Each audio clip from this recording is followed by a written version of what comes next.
Terima kasih sudah klik video ini. Jangan lupa klik subscribe dan aktifkan notifikasi lonceng. Like, comment, and share. Jam 13.05, saatnya gibah bersama ini ada bersama teman saya. Saya tuh gibah aja terjadwal karena saya ikut komunitas bibir berlebih. Halo, wah ini sekarang kita mau ngerasani siapa? Itu bener. Dia tuh sudah ini apa? Makhluk halus yang sering ulang tahun.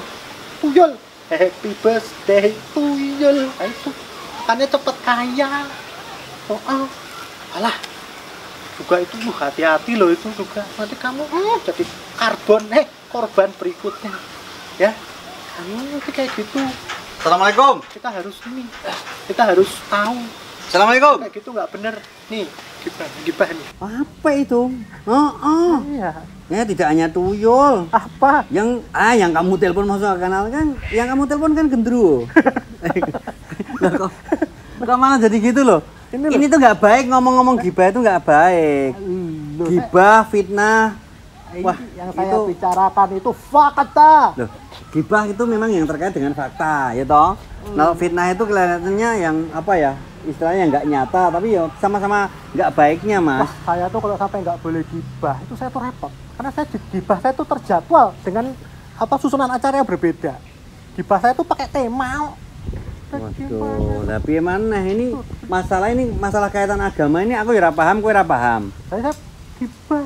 Nah, enggak gitu. Kalau sama-sama nggak paham, mending kita tanya Ustadz Sigit aja. Tanya Ustadz Sigit. Gibah, fitnah, dan mungkin adakah gibah yang diperbolehkan? Nah. Kadang-kadang kan kita bertanya-tanya, kalau kita misalnya ono konco sik sok ngapusi, konco sik sok ngene, itu tuh boleh nggak kalau kita nyampaikan? Jadi gitu? kita ke Ustadz Sigit mau gibah bertiga ini? Ora, bukan. Kamu ngejak gibah.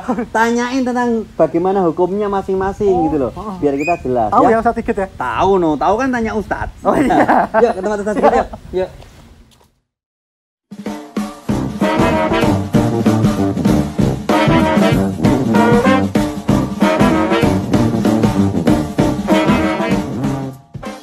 Acara ini dipersembahkan oleh Joglo Hasanah, tempat makan yang ngangenin. Indo Coach, event organizer seminar Indonesia. Ubah Steak and Shake, jagonya steak. Nah, ini sudah ketemu dengan Ustadz Sigit. Kita harus bisa membedakan antara gibah dan fitnah. Ya, karena tadi Iwan tuh ngomong, ini kan kenyataan gini, tapi nek ngomong elek juga ya rapi menurutku. Itu gimana tuh hukum-hukumnya? Apa yang dimaksud gibah, apa fitnah? Dan pripun itu efeknya? Baiknya kita harus gimana tuh, Ustaz? Di hadapan para sahabat, Nabi pernah mengatakan, kamu membicarakan keburukan saudaramu, temanmu, ya tanpa diketahui oleh orang yang sedang dibicarakan keburukannya, itu namanya ghibah. Kemudian sahabat tanya, ya Rasul, kalau itu memang kenyataan yang saya sebutkan tentang keburukan saudara saya atau teman saya itu hal yang nyata, bagaimana? Nabi mengatakan, sungguh berarti engkau telah menghibahnya. Kalau itu tidak nyata, namanya fitnah. Ya, kebohongan lebih besar lagi, ya. Jadi ghibah itu sendiri sudah sangat buruk. Ya, penggambarannya disebutkan oleh Allah dalam surat Al-Hujurat itu, ayakulalah ma'akhihi maitan, seperti makan bangkai saudara yang sudah mati. Ya, fakarih tumuh, pasti kalian merasa jijik. Jadi buruknya perilaku ghibah itu digambarkan makan bangkai saudara kita. Nah, apalagi fitnah. Kalau fitnah itu sudah jelas bohong, ya, buhtan namanya, buhtan, bahasa Arabnya buhtan. Sebetulnya kalau fitnah dalam bahasa Arab itu maknanya ujian, ya. Tapi kalau fitnah yang kita pahami itu dalam bahasa Al-Qur'an namanya buhtan, ya, kebohongan, membicarakan yang tidak sebagaimana faktanya. Seperti itu yang disebut ghibah, ya. Jadi membicarakan keburukan saudara kita itu nggak akan menyelesaikan masalah, malah memperluas pengetahuan keburukan tentang seseorang, sehingga memicu timbulnya kebencian, ya, karena merusak, nanti merenggangkan hubungan, merusak persaudaraan. Tapi Ustadz, kalau misalnya kita gibah itu dalam rangka untuk orang itu waspada. Jangan bisnis sama ini karena dia tuh gak amanah. Jangan kerjasama sama ini, biasanya membawa lari uang misalnya. Itu gibah yang gimana atau boleh enggak? Ya, ada perilaku yang lahiriahnya sama persis dengan gibah. Tetapi tidak dinilai atau tidak disebut sebagai gibah. Ya, sehingga seorang ulama, Imam Nawawi rahimahullah, dalam kitab Riyadhus Shalihin itu menuliskan bab khusus tentang ghibah yang diperbolehkan. Jadi misalnya satu untuk kepentingan penegakan hukum. Penegakan hukum. Dalam kasus hukum, seorang hakim bisa bertanya kepada terdakwa atau orang yang sedang berperkara hukum. Mas Iwan misalnya ditanya oleh Pak Hakim yang dilakukan si B itu kenapa gitu sampai kamu kemudian seperti ini. Kemudian Mas Iwan enggak boleh mengatakan maaf Pak Hakim saya nggak mau ghibah gitu. Nah, jadi tetap harus disampaikan saksi Pak Hakim si A itu sudah begini-begini melecehkan saya, sudah mengambil barang saya, perilakunya begini, ucapannya sangat buruk. Mas Iwan tidak sedang ghibah karena untuk kepentingan hukum agar hakim tidak salah untuk mengambil keputusan hukum. Satu.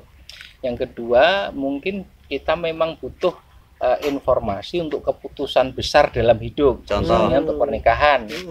Untuk menikah itu calon yang mau dinikahi ya atau calon yang mau menikahi, kalau perempuan yang mau nikahi siapa, laki-laki perempuan siapa yang mau dinikahi, kita butuh informasi selengkap mungkin, sedetail mungkin, sevalid mungkin.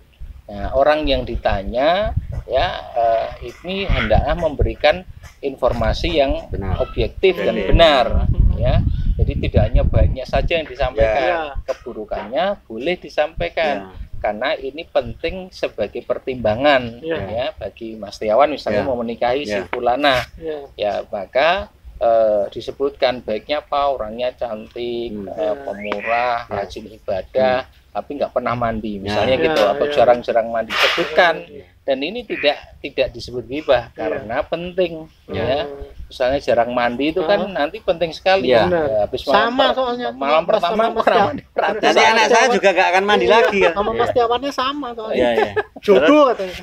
Nah kan gitu. Itu bukan ghibah. Nah, atau kemudian yang ketiga ini juga tidak masuk ghibah kalau memang ada orang yang berperilaku buruk, negatif dan merugikan orang lain, maka kita boleh memberitahukan keburukan orang itu demi mencegah adanya korban yang lain. Misalnya tadi ketemu orang yang senengannya ngutang, tapi memang nggak mau bayar, ngemplang. Mas Iwan kemudian bilang sama Setiawan, hati-hati dengan si A itu, dia tuh pokoknya utang itu nggak mungkin bayar, korbannya sudah banyak.